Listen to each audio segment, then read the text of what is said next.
एक ईमानदार किसान की कहानी। कहानी को पूरा जरूर सुने। एक गांव में एक गरीब किसान रहता था। वह बहुत ही ईमानदार और मेहनती आदमी था। वह अपने छोटे से खेत में काम करता और बहुत ही खुश रहता था। पूरे गांव में किसान की ईमानदारी की बहुत ही चर्चे थे।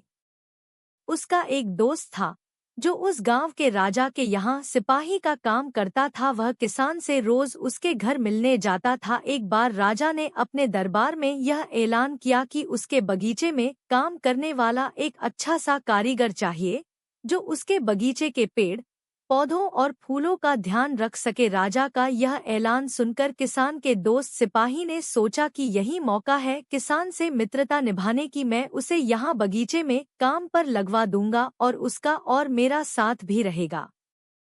इससे किसान का भला भी हो जाएगा। यह सोचकर सिपाही ने राजा से कहा, महाराज, मैं आपके लिए एक ऐसे आदमी को लेकर आऊंगा जो यह काम अच्छे से कर लेगा। तभी राजा ने उस सिपाही को आदेश दिया, ठीक है, जाओ और उसे कल से ही बगीचे में काम करने के लिए कह दो। उसी वक्त वह सिपाही अपने दोस्त किसान के पास पहुंच गया और उसने किसान को बगीचे की काम की सारी बातें बता दी। किसान ने भी काम करने के लिए खुशी खुशी हो कर दिया और अगले दिन ही अपने दोस्त के साथ काम पर पहुंच गया। सिपाही उसे राजा के पास लेकर गया। राजा ने उस किसान को बगीचे की पूरी देखभाल का काम सौंप दिया और कहा, तुम अगर पूरी ईमानदारी के साथ काम करोगे तो तुम्हें 50 सोने के मुद्राएं हर महीने दूंगा। किसान खुशी खुशी बगीचे में काम करने के लिए हाँ बोल देता है और वह उसी वक्त से बगीचे में काम करने लगता है। किसान बगीचे में बहुत दिल लगाकर काम करता था।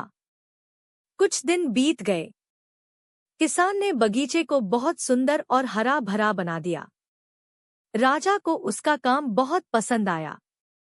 एक दिन किसान बगीचे में कुछ खुदाई कर रहा था तो उसने जमीन के नीचे कुछ महसूस किया। किसान ने और खुदाई की तो उसने देखा वहां नीचे एक बड़ी सी संदूक थी। किसान ने वह संदूक बाहर निकाली और खोलकर देखी। वह संदूक सोने और चांदी से भरी हुई थी। यह देखकर किसान बहुत खुश हुआ और अपनी ईमानदारी दिखाते हुए वह राजा के पास पहुंचा। किसान ने राजा को सारी बातें बताई। राजा किसान की ईमानदारी देखकर बहुत खुश हुआ।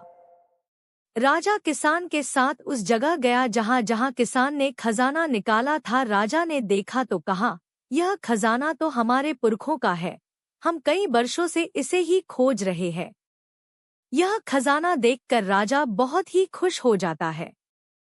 अगले दिन राजा ने किसान से पूछा, बोलो तुम्हें क्या इनाम चाहिए? किसान बोला, मालिक मुझे कुछ नहीं चाहिए, मेरे पास जो भी है मैं उसी में खुश हूँ। राजा उसकी इतनी अच्छी बात सुनकर और भी ज्यादा खुश हो गया और उसने किसान को अपना मंत्री बनाने का फैसला किया। किसान ने राजा की बात मान ली और राजा का मंत्री बन गया। तो दोस्तों, सबसे बड़ी ईमानदारी ही है जिससे एक गरीब इंसान किसान से राजा का मंत्री बन गया। मेरे चैनल को सब्सक्राइब जरूर कीजिए, वीडियो को लाइक कीजिए। धन्यवाद।